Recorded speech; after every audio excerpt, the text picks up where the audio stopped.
night. So my hour is really affecting how people are viewing here. Most people sleep early, but let's try it. Maybe we'll go back to our normal situation. So let's start with the Kimani Ichung'wah situation. I hope for those who watch the media all the time, you know that Kimani Ichung'wah lost his father. And when his father passed away, people now had to go and remember the past, okay? So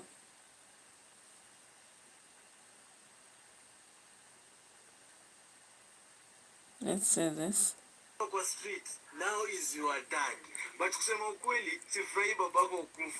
Yeah, now Kenyans have been a very funny of late, all right? So when a sad situation happens, it takes them to the streets, TikTok and what have you.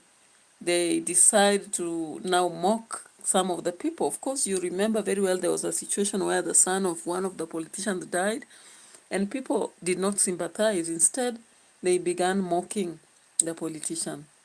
It also happened that when one of the politicians was again killed in Nairobi, people are really questioning why are they so much concerned when the rest of the citizens get to experience the worst situations and nobody talks about it.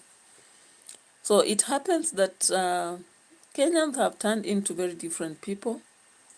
And when something happens, especially to a politician who is very vocal, it's not just a story to pass a day. It becomes a moment for them to recall the past.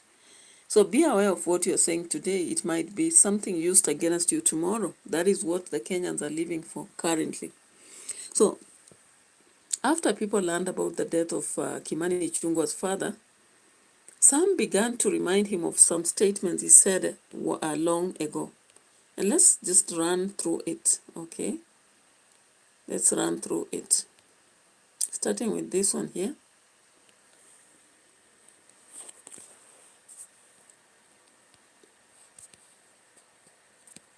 Wewe ndio ungekufa, lakini sasa kuna your friend mwenye tunasema deceitful spending iko hapa juu. Deceitful spending, mwambie kusaidie pesa kidogo upele. Mama yangu, game over.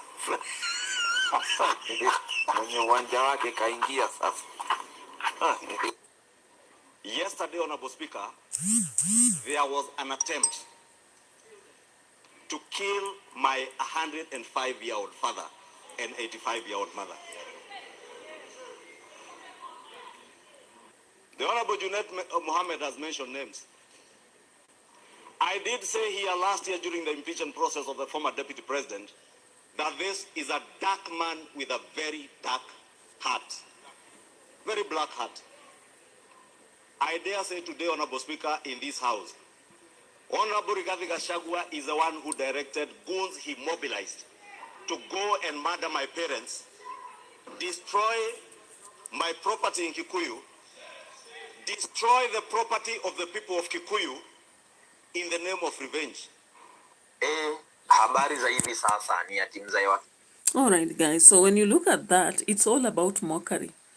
Now, why do you think Kenyans are behaving in such a manner? You know, previously we did not see such situations. Politicians could have funerals and citizens could just keep quiet. No one would go to the social media to say anything about it. Or if they did, they just announced and made it news. But of late now, it becomes a mockery. And this is not the first politician to experience this backlash. And it's not just a backlash to every politician.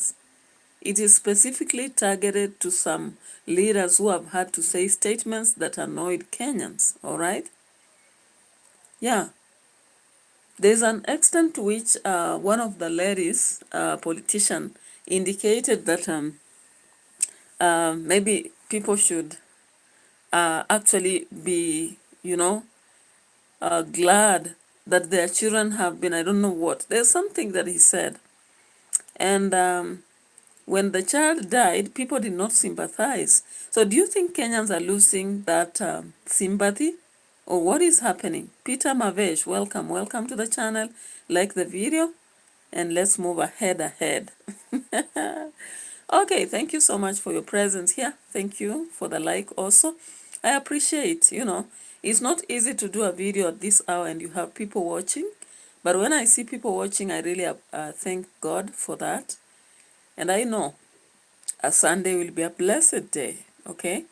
So I really urge you to keep supporting me so that I can have as many, about 1,000. I'm targeting 1,000 subscribers. We are so far.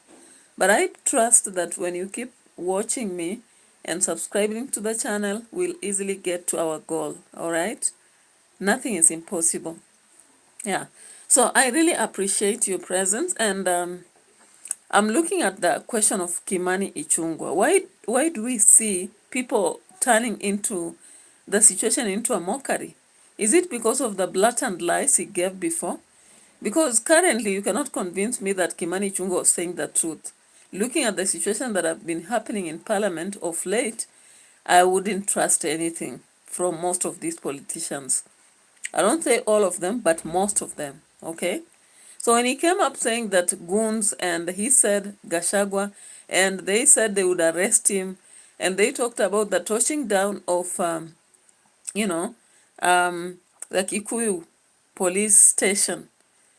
Then we learned later that it was a planned thing by the government. We were surprised. We were surprised. It's totally wrong, to use somebody's name in such wrong accusations, very capital accusations for that sake. How do you claim that somebody was planning to go kill your parents when it was a lie? What was Kimani Ichungwa actually targeting to gain in that? So Stelnes, Kulwa, hey, the name. All right, Kenya for you. Thank you for the like.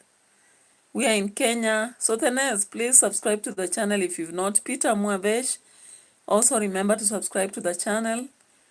Big up to you and thank you so much.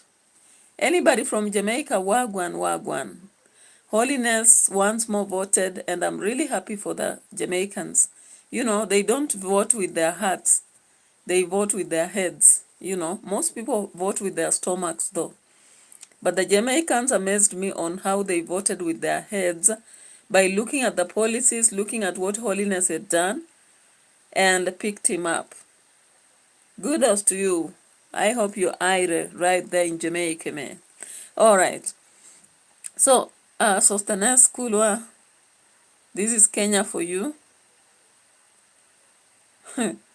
Peter Mavesh is asking a funny question. I'm here because I'm on YouTube.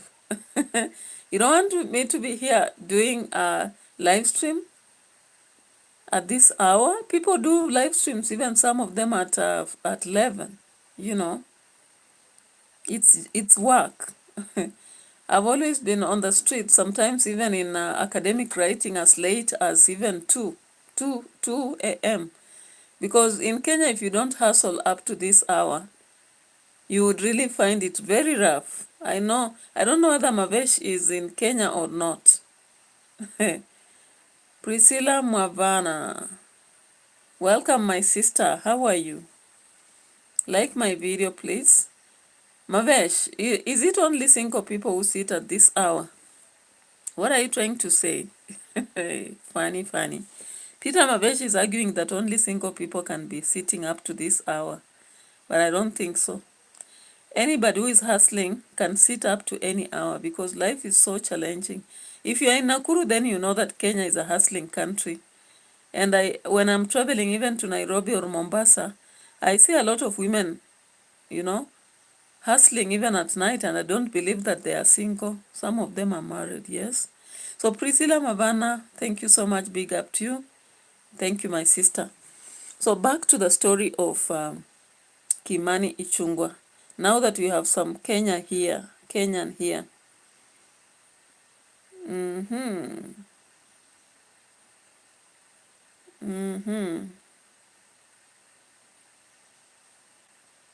What are you saying, Mavana? Nordfig. From Nordfig, or what are you saying? All right. We can move ahead. So the next Kulwa, where from? Okay, so we can proceed with the analysis on Kimani Ichungwa. Actually, very, very funny. Priscilla, I can read, but I'm saying I'm not fig. So I'm not getting what you mean by saying I'm not fig. Yes?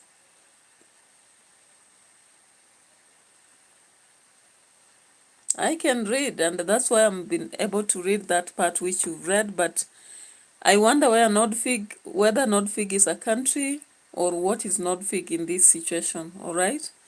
That is what I'm just asking.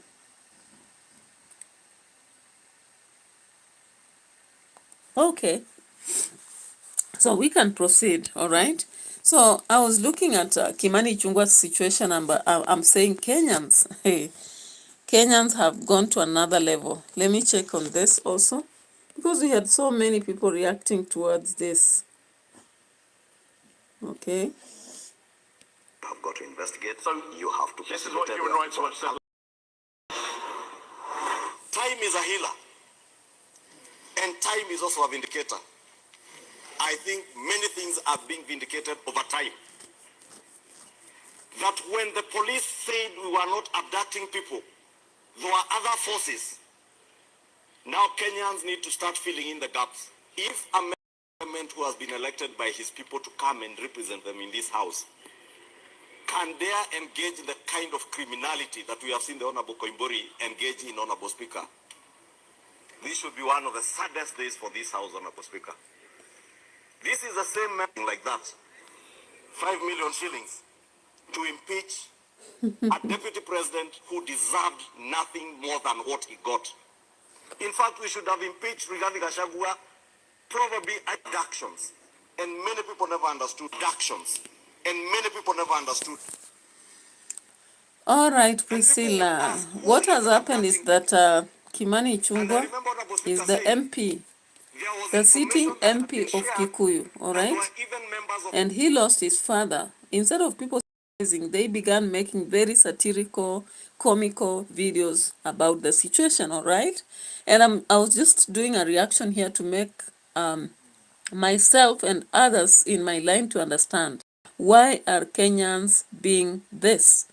Why are Kenyans not sympathizing when some of these politicians meet problems such as what Kimani Ichung'wa has got? The father has died, though he was very old. Then people begin making videos, you know, to memorize whatever statements he's ever said. And most of those statements are either born out of a lie or vindicative ones. Okay, thank you. Thank you, Priscilla. I still appreciate for the few minutes you've been here. I really appreciate, okay? Yeah. So looking at that then, it turns out to tell us that when you are a leader, you need to behave. You need to know what to say to the people. You need to stand by the truth. You need to focus and give aspects that are applicable even to you. Or else, people will use the same knife to chop your hair. All right, let's get to a different situation. Raila Odinga has actually had a tough time because most of the people in his party, most of the people in ODM are unhappy about the current state of affairs, okay? And I just want to pull some videos here so that you come to see why I'm saying this, okay? Yeah. So not everybody is currently happy with what the broad-based government came from another community. And yet Mama na Shama. What is happening to this?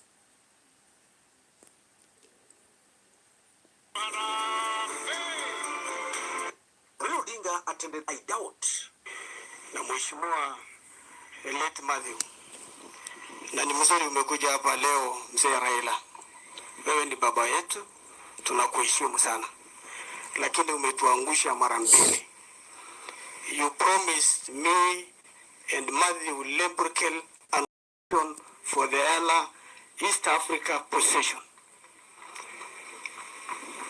The only nomination we also got for a member of county assembly came from another community. And yet, we are very marginalized community. We are only 2 elected members of county assembly, from ODM party. And you have failed us, Mzee. You owe us, you owe the people of Laikipia North, and you owe Matthew Leberkel family a lot. Matthew amefungwa mara mingi, si kwa sababu ingine, kwa sababu anasimama na chama ya ODM.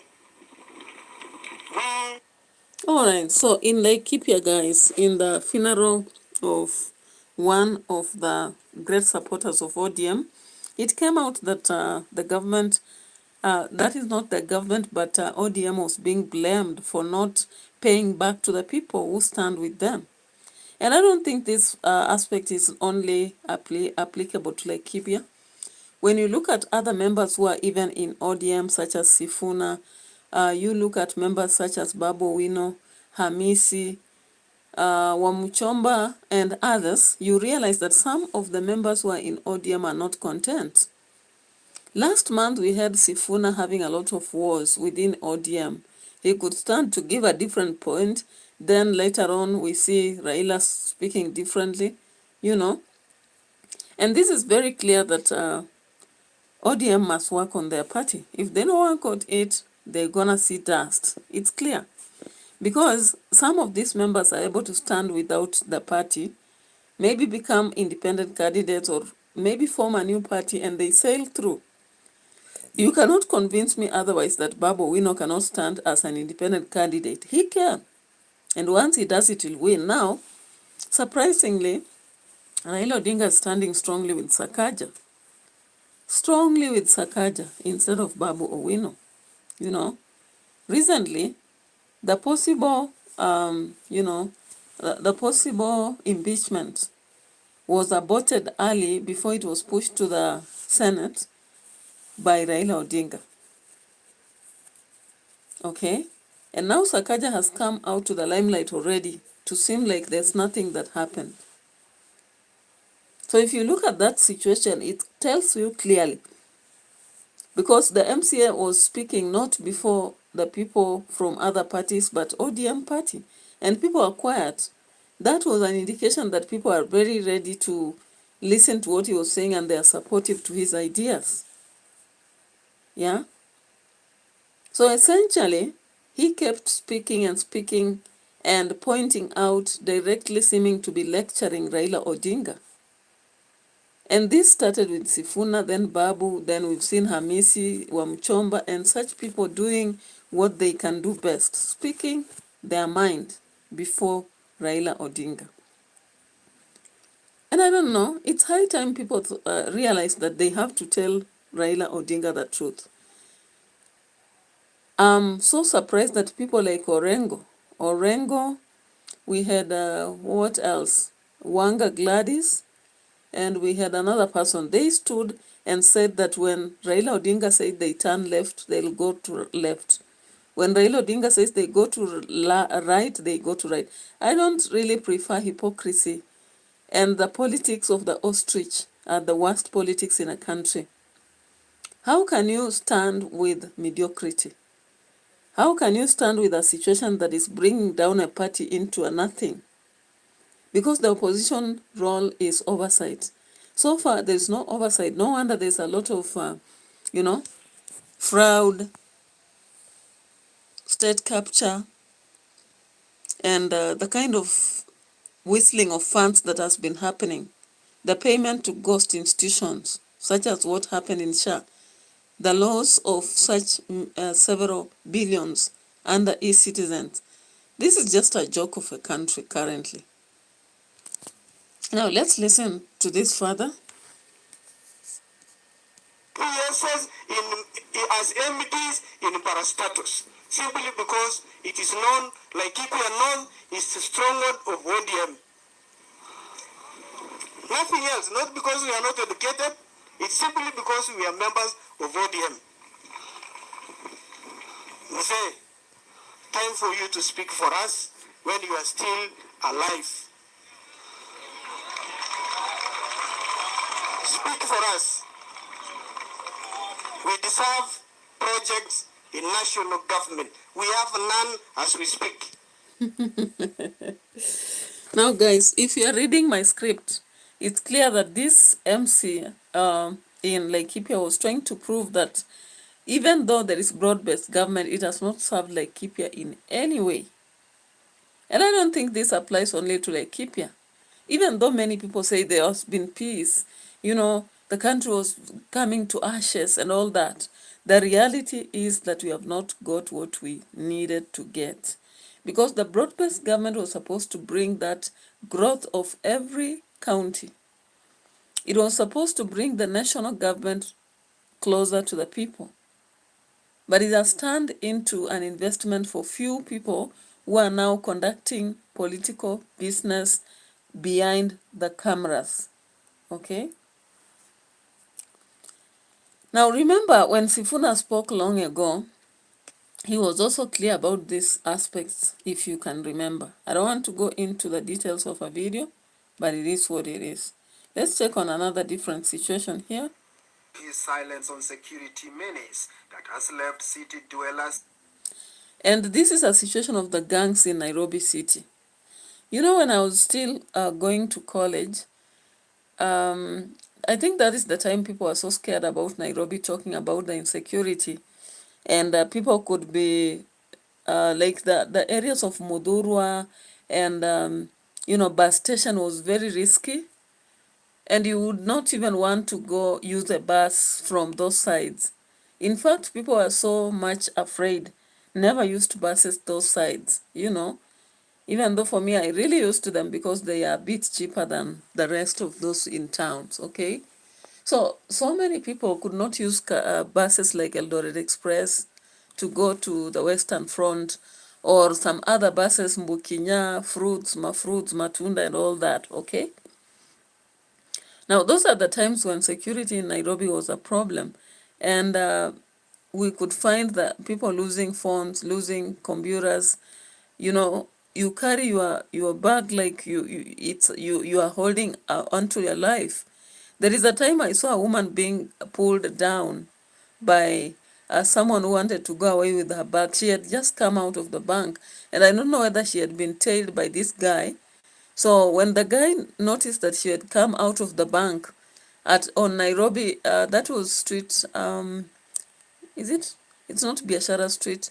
It is Tomboya Street, just after KCB Bank. And a teller, not the main bank.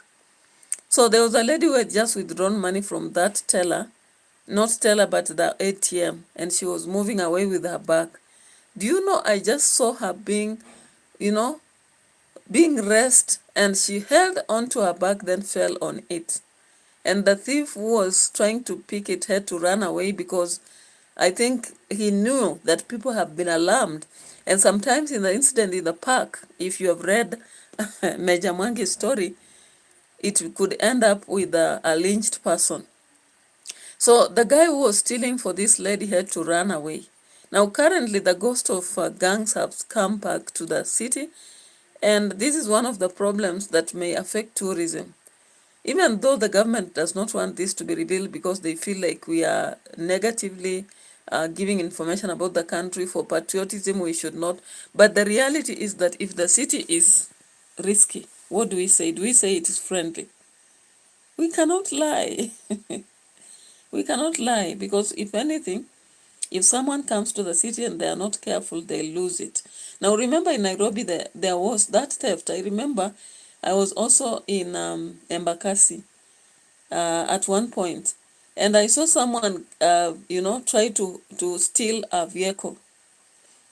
Yeah, it was a kind of,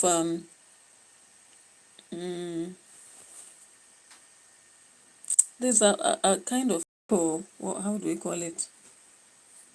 Yeah. So the person tried to steal that vehicle and there were kids inside. And unfortunately or fortunately, the owner of the car seemed to have some trappers.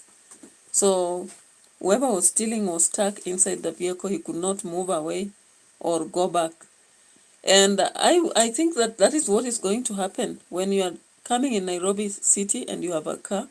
If you stop and you have to park it, you better make sure that it has such gadgets that would prevent someone from driving away. They go in, but they are trapped and stopped there, then they are arrested. Or else, the security of Nairobi has become a problem, a menace, because some people have complained of being dragged with the individuals having an intention of stealing from them. We have those who are saying in the evenings, those who are indicating that in the evenings, sometimes you delay town, there'll be people who are coming by to steal from you and such situations. Now let's look at this, for example. Sleepless. The gangs are carrying out mugging and violent robberies on suspecting residents. SEDA revealed police are launching an operation to flush out the gangs unleashing terror. CBD is safe. That's my assurance. CBD is safe. Businesses are going on as usual. Businesses are going on as usual. Police visibility is enhanced as usual. As usual. As usual. That as usual. And I'm like, are you serious? People cannot be complaining about things, then you just say that they want to make content. Who wants to make content with unsafety? How do you claim that you are dragged and the only person who served you is a conductor when you've not? I don't think that is the situation. You know, content creators make content, but they make on what is real. Most times they don't just make on what is not real. And a situation such as safety, nobody can come out here to make, content about it just out of blues, So when the police say that security is as usual, what do they mean?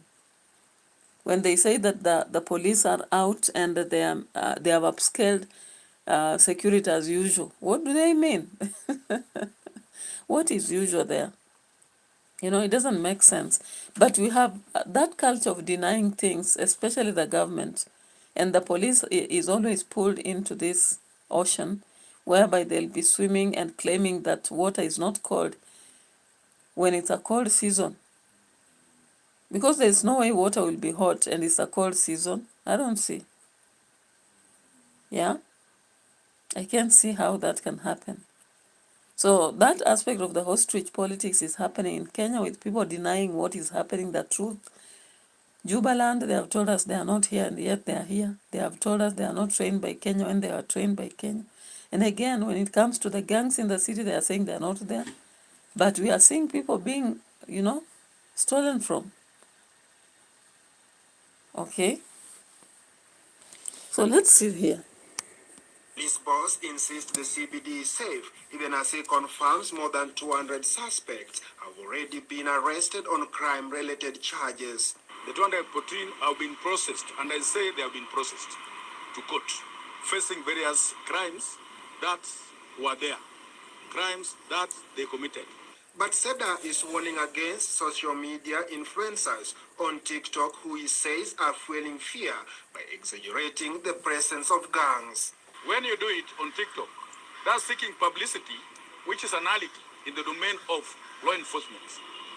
The other thing, also, this agency cannot be used as a scoring pattern for people with vested interests. Meanwhile, border leaders claim criminal gangs are hiding behind unregistered motorbikes. Okay, so who is saying the truth? This is our Kenya. Who is saying the truth? The borders in the city are reporting something else. The people who go in town are reporting something else. And then the police are reporting something else. This is where things begin to get dark. But I know if you follow very closely, NTV will be doing something on this. And the reality is that the security of the city has a problem. There's no way someone can just wake up in the morning and start saying that there is a problem on security when there is none. And of course, this problem of security is not only in Nairobi. Because you look at Trans Nzoia, for example, if you follow the report of Shitiabai on Citizen, you saw that he was indicating there are young boys who are roaming with motorbikes and robbing people in the evening. So it becomes a problem for someone to reach home safely or have a safe moment in the evening, all right? Yeah, so it is what it is. Let's not call a spoon a big spade, a small spade, and call a spade a big spoon. It is what it is, okay? Let's listen more before we get something. Very spotted kwa mambo ya wizi. Na sisi tunaomba county government of Nairobi na national government tumekuwa na mikutano kadha wa kadha ili kuelimisha mambo ya security hapa CBD. Tunalalamika kwa mambo na maaskari, manake members wetu wanasema maaskari ndio wafanyi kazi pamoja na hao sababu. So you see, the motorbike riders were claiming that the police are not cooperating to work with them to offer that security. By the way, one of the people in Kenya who is very important when it comes to matter security, if empowered, are the border guys. Border guys have unions that are working, and if they are empowered, they can really flush out goons and those forms of people you're talking about. Remember, during the Sabasaba days, the borders were to flush out goons and expose them if they are given that opportunity. That is okay.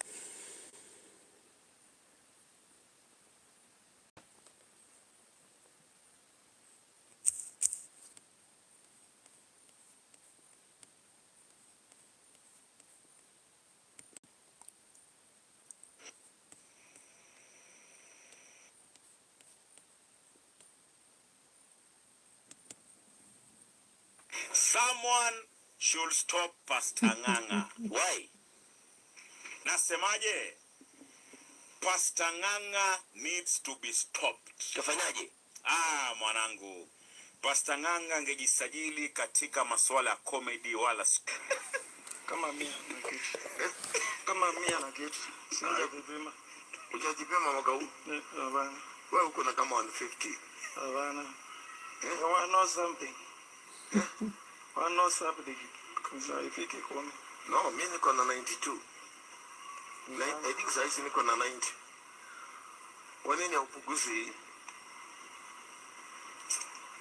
Nitafungusa. Why? Mbona lala hapa? Ulisafiri usiku nzima kuja kuni.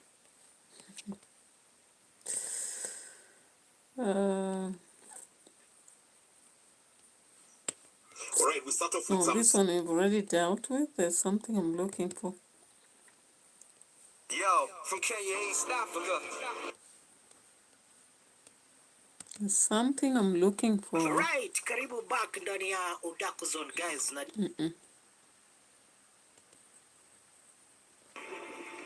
I will.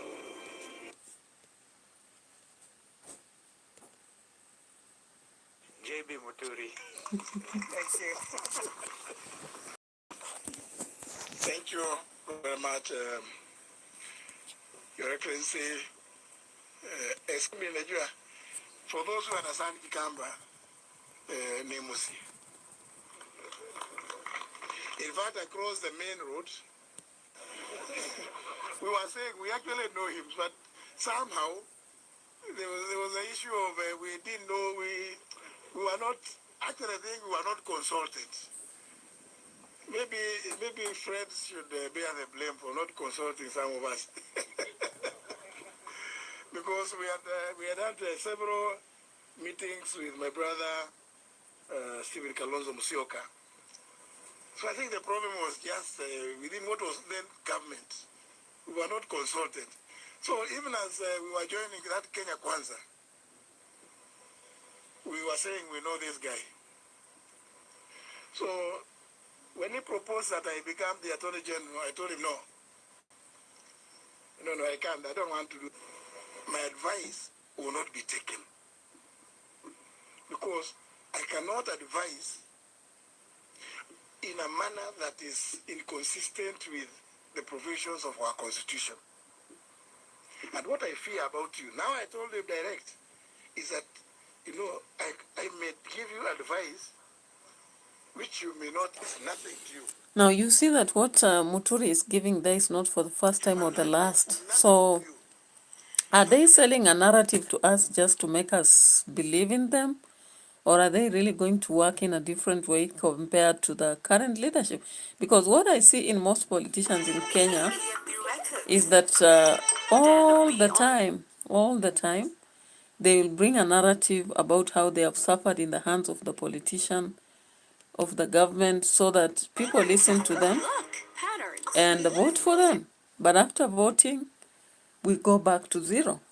So what I would actually wish Kenyans to do is to press these people so that before they pick this leadership, they should be put at a task to really prove that they, beyond reasonable doubt, that they are not here to serve their narrative, but to serve the narrative of Kenyans, you know. And you people here, university dons included, we are really fortunate to have Bukisha.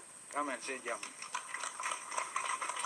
And by the way, Bukisha, we have agreed, is our spokesperson for our togetherness.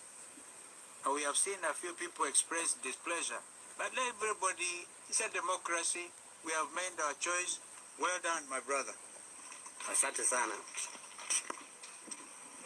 Mheshimiwa Stephen Kalonzo Musyoka, mwenyeji wetu. Waheshimiwa vinara wa serikali mbadala.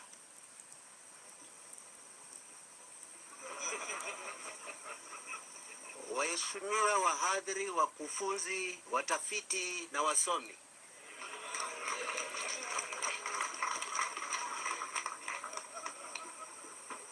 Mheshimiwa Gavana, waheshimiwa wabunge, wageni waalikwa, hamjambo. Kwa niaba ya serikali mbadala ya Kenya ambayo imeamua ni one term, one team, one nation, ningependa kumshukuru mwenyeji wetu kwa kitendo endelevu na kielelezo kwa wengine wetu kwamba msingi bora wa uwiano katika siasa ni kutafutana na viongozi wa fikra, utafiti na upembuzi wa kinifu. Professor. Professor Kitui.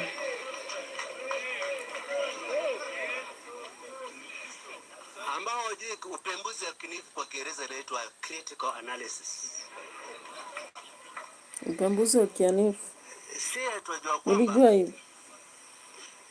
Tumekuwa tunafanya siasa kama lele mama. Kama malezi ya mama, kama kitu cha mzaha. Mjinga anakuchezea na kupatia shilingi 10 unasema wewe peke yako. Unaalikwa kukutana na watu wa fikra unasema nitalipwa nini? Yaani huo utoto umekuwa ndio mwelekeo na matamshi yetu kama Wakenya. Lakini vile mwenyeji wetu amesema tunapitia pahala nyeti. Mule mzaa tumeufanya kwa miaka imepita. Hauwezi ukaendelea tena. Ukiona vitu wanafanya kama katuni kengine kutoka huku Northeastern kanaitwa Duane. Kalifukuzwa, kalikataliwa na viongozi wa kimajeshi kwa sababu ya tabia yake na ulafi wake. Amekuja sasa afya. Anatueleza kuna hospitals in Northeastern Kenya 700 kwa SHA. Na uliza population ya Northeastern iko kiasi gani? Kuna hospitali ngapi kwa which percentage of the population? Yani mazoea kwamba ukiiba na Ruto anakubalia, inahalalika kuendelea kuiba zaidi hadharani na kututuzi ukicheka. Samani hatuna muda wa kutosha, mimi ningependa nikaongelea muda mrefu, lakini tu ni kusema sisi tunaheshimu sana hatua yako ya kwanza bwana Kitui professor. So if you had Muhisa Kitui speaking, he spoke in very fluent Kiswahili. Very fluent Kiswahili, guys, okay? And he was trying to prove that the government is playing us, you know. All they are doing is to prove that they are clean when they are not. They create room to steal for, you know, for the people, and they cover it up. And the day goes by, and everything is forgotten, okay? So, I'll wish to stop there because I don't want to talk about a lot of people, but the reality is that Kenya, if we are not very careful, we are going down the trail, we call it down the drain, okay? So let me make the thumbnails for the videos. Bye-bye for now. I really appreciate your presence.